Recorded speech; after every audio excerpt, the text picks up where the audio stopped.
तनात क्या कुछ कह रहे हैं, सुनिए। लोकप्रिय स्थानीय सांसद माननीय श्री कीर्तिवर्धन सिंह जी, उत्तर प्रदेश सरकार में मंत्रिमंडल के मेरे सहयोगी, यहां के प्रभारी मंत्री श्री दारा सिंह चौहान जी, प्रदेश के पर्यावरण, वन एवं जलवायु परिवर्तन विभाग के मंत्री डॉक्टर अरुण कुमार सक्सेना जी, राज्य मंत्री श्री केपी मलिक जी, मान्य विधायकगण श्री रमापति शास्त्री जी, प्रेम नारायण पांडे जी, पावन सिंह जी, अजय कुमार सिंह जी, विनय कुमार द्विवेदी जी, प्रभात वर्मा जी, प्रतीक भूषण सिंह जी, मंजू सिंह जी, जिला पंचायत अध्यक्ष श्री घनश्याम मिश्रा जी,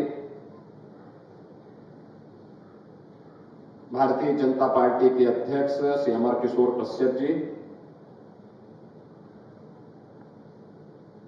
डीजी फॉरेस्ट श्री सुशील कुमार अवस्थी जी, प्रमुख सचिव उत्तर प्रदेश शासन श्री अनिल कुमार जी, और आज के इस कार्यक्रम में उपस्थित केंद्र और राज्य सरकार के सभी अधिकारीगण, इको टूरिज्म के क्षेत्र में रुचि रखने वाले सभी अन्य उपस्थित विशेषज्ञगण और बहनों और भाइयों, आज का दिन जनपद गोंडा के लिए बहुत महत्वपूर्ण दिन है,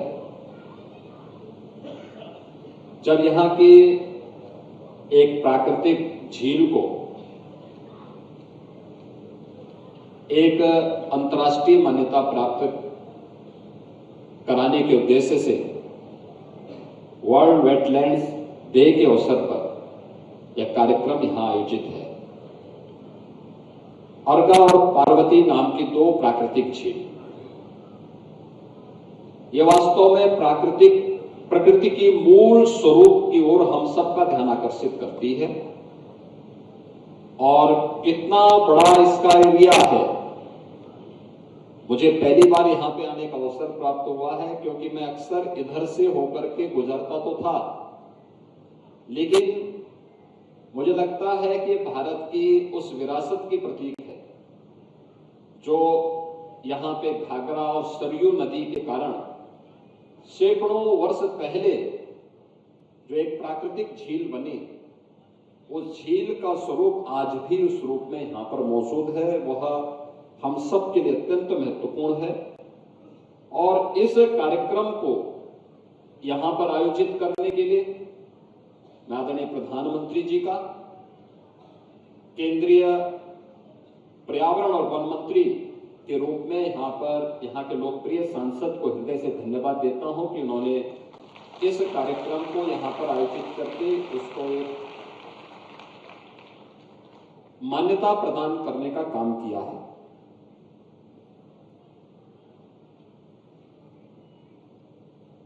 जितनी भी प्राकृतिक झील होती हैं, यानी वेटलैंड्स होती हैं, यह हमारे पारिस्थितिकी तंत्र का एक महत्वपूर्ण केंद्र होता है।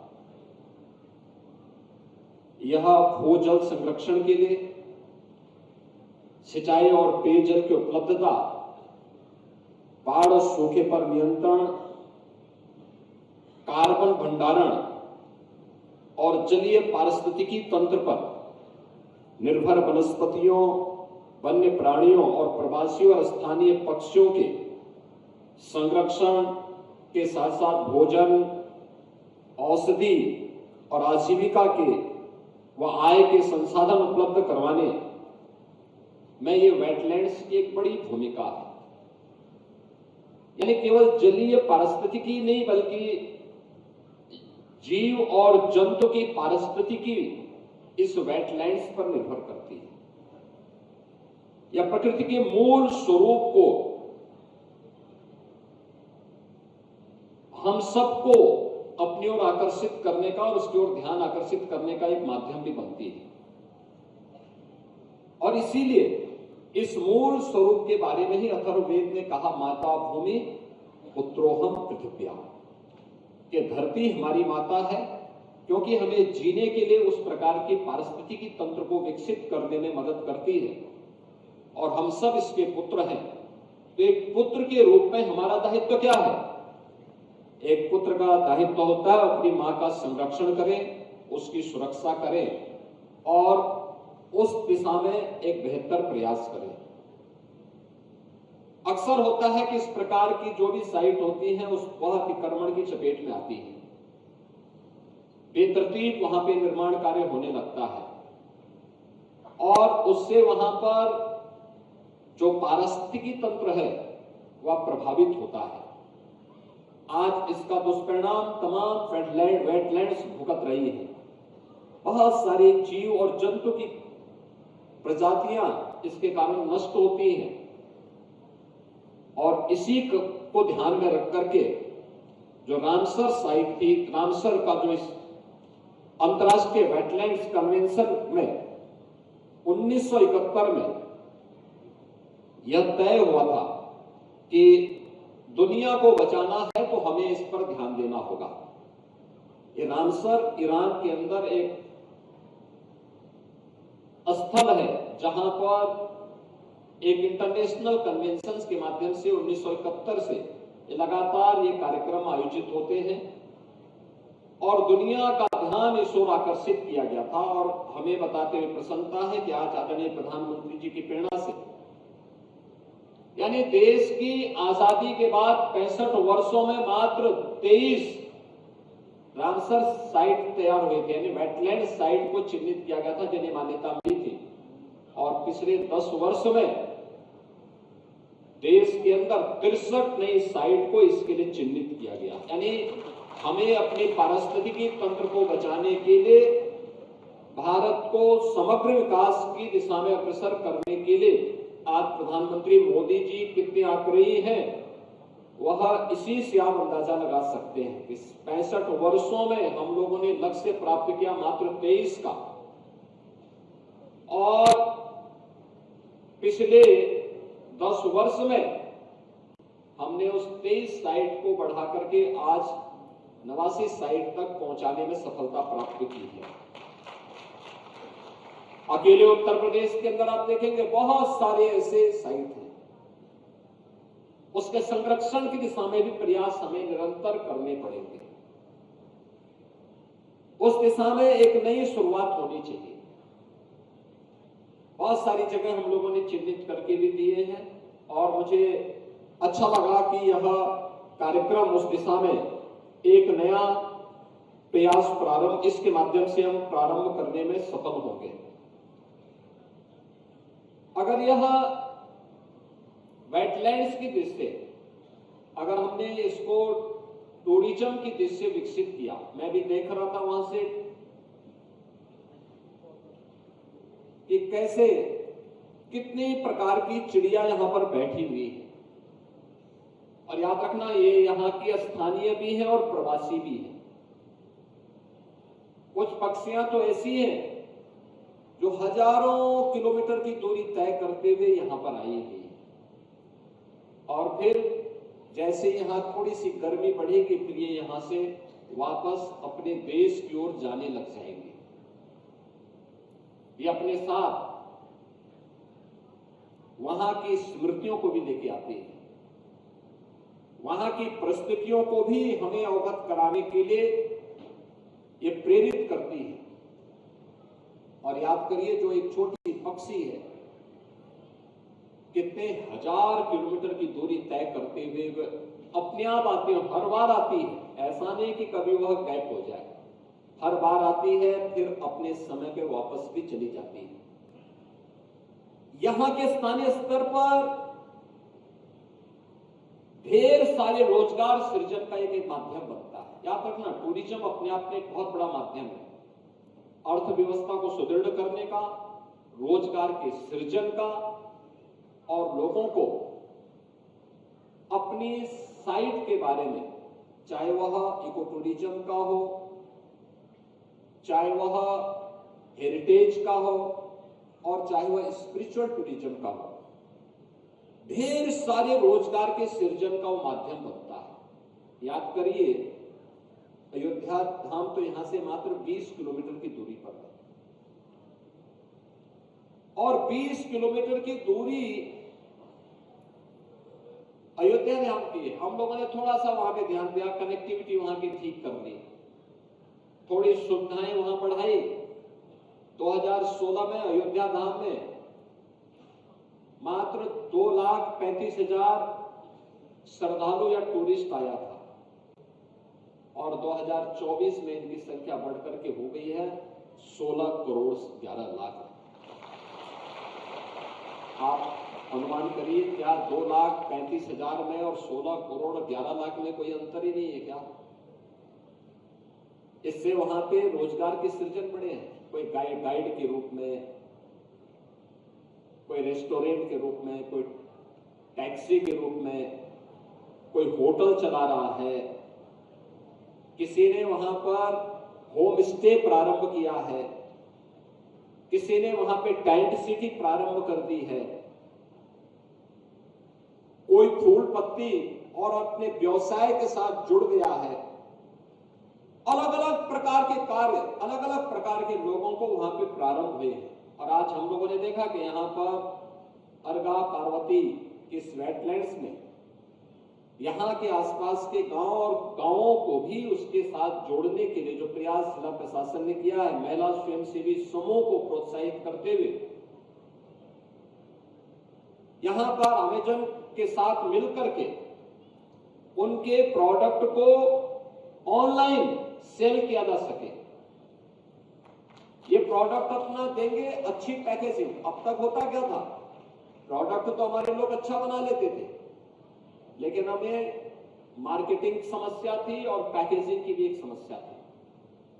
अब पैकेजिंग के लिए भी उनको तैयार कर दिया गया, अच्छी पैकिंग हो रही है, और मार्केटिंग के लिए इस प्रकार की संस्थाएं आपके बीच आ रही हैं, उसको मान्यता मिलेगी, लोग प्रोडक्ट के पीछे जाएंगे, लोगों को भी यहां के स्थानीय स्थितियों के बारे में जानकारी मिलेगी। महिला स्वयंसेवी समूह एक बहुत बड़ा काम कर सकती है आत्मनिर्भरता की दिशा में, जो प्रधानमंत्री जी बार बार जिसकी ओर ध्यान आकर्षित करते हैं कि वोकल फॉर लोकल। आत्मनिर्भरता का लक्ष्य हम तब प्राप्त करेंगे जब स्थानीय स्तर पर लोग उन चीजों के बारे में बोलना प्रारंभ करेंगे, उसको देखना प्रारंभ करेंगे, उसकी खरीदारी करना प्रारंभ करेंगे। याद करिए, आज से 5 साल 7 साल पहले तक कोई पर्व त्योहार आता था, कोई आयोजन आपके घरों में होता था, तो आप क्या खरीदारी करते थे? आप चीन से के किसी प्रोडक्ट को खरीद करके गिफ्ट के रूप में देते थे। आज मैं देखता हूं, कोई पर्व त्योहार आता है, कोई आयोजन आता है, किसी को जन्मदिन का हो या किसी अन्य मांगलिक आयोजन के अवसर पर कोई गिफ्ट देना हो, तो लोग वन डिस्ट्रिक्ट वन प्रोडक्ट का ही कोई एक पैकिंग खरीदते हैं और उसी को गिफ्ट में देते हैं। परिणाम क्या है? एक हमारे स्थानीय हस्तशिल्पी और कारीगर को उसका लाभ होता है, लोकल मार्केट सुदृढ़ होती है, ढेर सारे लोगों को रोजगार का माध्यम उसके माध्यम से प्राप्त होता है, और ये महिला स्वयंसेवी समूह के माध्यम से भी जो कार्य ये आगे बढ़ रहा है, ये यहाँ पर उन्हें आत्मनिर्भरता की ओर अग्रसर करेंगे। और आत्मनिर्भरता का ये लक्ष्य अगर प्रत्येक ग्राम पंचायत के माध्यम से हम आगे बढ़ा लेंगे, तो मेरा ये मानना है कि जो हम लोगों ने प्रधानमंत्री मोदी जी के विजन के लोग उत्तर प्रदेश की इकोनॉमी को $1 ट्रिलियन की इकोनॉमी बनाने के लक्ष्य की दिशा में कदम बढ़ाए हैं, बहुत दूर नहीं, अगले 3 से 4 वर्ष के अंदर हम इस लक्ष्य को प्राप्त करने में सफल हो जाएंगे। हमें ग्राम पंचायत को आत्मनिर्भर बनाना पड़ेगा, हमें प्रत्येक परिवार को आत्मनिर्भर बनाना पड़ेगा, और उस दिशा में एक नए प्रयास जो प्रारंभ हुए हैं, टिकरी जंगल को यहां पर ओपन सफारी के रूप में विकसित करना, ये टूरिज्म के बहुत बड़े, इको टूरिज्म के बहुत बड़े केंद्र के रूप में इस पूरे कमिश्नरी को और अवध क्षेत्र को विकसित कर देगा। पूरे क्षेत्र को कनेक्टिविटी की जिम्मेदारी उत्तर प्रदेश सरकार ने लेगी। अर्का और पार्वती जो वेटलैंड्स है, इसको सरयू नहर राष्ट्रीय परियोजना के साथ जोड़ने के लिए भी सरकार अपने स्तर पर कार्य कर देगी। हमें थोड़ा उस दिशा में प्रयास करना होगा कि कैसे हम लोग इस टूरिज्म के उसको आगे बढ़ा सकें। आज गोंडा जिला हुआ नहीं है जो आज से 8 वर्ष पहले था। 8 वर्ष पहले जब सर्वे हुआ था, देश का सबसे गंदा जनपद था गोंडा, सबसे गंदा सिटी के रूप में था गोंडा। मैंने तब वहां के विधायक प्रतीक भूषण से कहा था, मैंने कहा यार कैसे विधानसभा से आप विधायक बन गए। और आज मैं कहता हूं जब रैंकिंग आती है तो गोंडा की अच्छी आती है। आज यहां मेडिकल कॉलेज बन गया है। लगभग 100 वर्षों से जिन वनटांगिया लोगों को अपना अधिकार नहीं मिला था, आज वे लोग अपना अधिकार प्राप्त करके सम्मान के साथ आगे बढ़ा रहे हैं। वनटांगिया कैसे लोगों के जीवन में परिवर्तन आ सकता है, आज जिला प्रशासन की ओर से उससे संबंधित एक पुस्तिका भी यहां पर रिलीज की गई। अर्का और पार्वती ये दोनों वेटलैंड्स एक इंटीग्रेटेड डेवलपमेंट का प्लान क्या हो सकता है, उससे संबंधित भी एक पुस्तक को यहां पर रिलीज किया गया। अन्य वेटलैंड से संबंधित और पर्यावरण से संबंधित महत्वपूर्ण मुद्दों को लेकर के इस कार्यक्रम को आगे बढ़ाया गया है। और मैं आज के इस अवसर पर आपसे यही कहना चाहूंगा कि जो प्रधानमंत्री जी ने 2070 में नेट जीरो के लक्ष्य को प्राप्त करने की दिशा में कदम बढ़ाने के लिए कहा है, कार्बन उत्सर्जन को न्यूनतम करना। कार्बन उत्सर्जन न्यूनतम कब होगा? जब हम पॉल्यूशन पैदा करने वाले उन उपायों को रोकेंगे। आपने देखा होगा पहले लकड़ी में लोग भोजन बनाते थे, फिर केरोसिन मिला, देखा गया कि इसके दुष्परिणाम स्वास्थ्य के लिए भी ठीक नहीं है, प्रकृति के लिए भी, पर्यावरण के लिए भी ठीक नहीं है, तो उसमें सुधार किया गया। अब देश के अंदर 10 करोड़ से अधिक परिवारों को फ्री में रसोई गैस के कनेक्शन उपलब्ध करवाने का कार्य प्रधानमंत्री मोदी जी के नेतृत्व में हुआ। अब याद करिए कि ग्रीन एनर्जी कैसे सहायक हो सकती है, इस दिशा में भी नए नए प्रयास प्रारंभ हुए हैं। और मैं इस अवसर पर यही कहूंगा कि उत्तर प्रदेश सरकार ने जो प्रयास प्रारंभ हुआ है, ग्रीन कवर यूपी का बढ़ा है। 210 करोड़ वृक्षारोपण का कार्यक्रम हम लोगों ने पिछले 8 वर्ष के अंदर उत्तर प्रदेश के अंदर किया और उसमें 70% पौधे सुरक्षित हैं और कहीं कहीं पे तो अच्छे जंगल बन चुके हैं, अच्छे वहां पे उनके द्वारा फॉरेस्ट कवर काफी अच्छा हुआ है। हमें इस दिशा में नए प्रयास करने चाहिए। गोरखपुर में इस दिशा में हम लोगों ने एक जटायु संरक्षण केंद्र भी बनाया है। मैं अक्सर उधर देखता हूं, बहुत अच्छा काम वहां पर हो रहा है। और भी जगह हम लोगों ने इस दिशा में नए प्रयास प्रारंभ किए हैं। ये प्रयास आगे बढ़ेंगे इस विश्वास के साथ। वेटलैंड्स इंटरनेशनल डे के अवसर पर मैं एक बार फिर से वर्ल्ड वेटलैंड डे के अवसर पर आप सबको बधाई देता हूं। इस दिशा में प्रयास करने वाले सभी उन विशेषज्ञों का मैं हृदय से अभिनंदन करता हूं। आप सबके प्रति अपनी शुभकामनाएं देते हुए प्रदेश और केंद्र दोनों सरकारों के द्वारा जो प्रयास प्रारंभ किया गया है, संबंधित मंत्रालय और विभागों को हृदय से धन्यवाद देते हुए अपनी वाणी को विराम देता हूं। धन्यवाद। जय हिंद।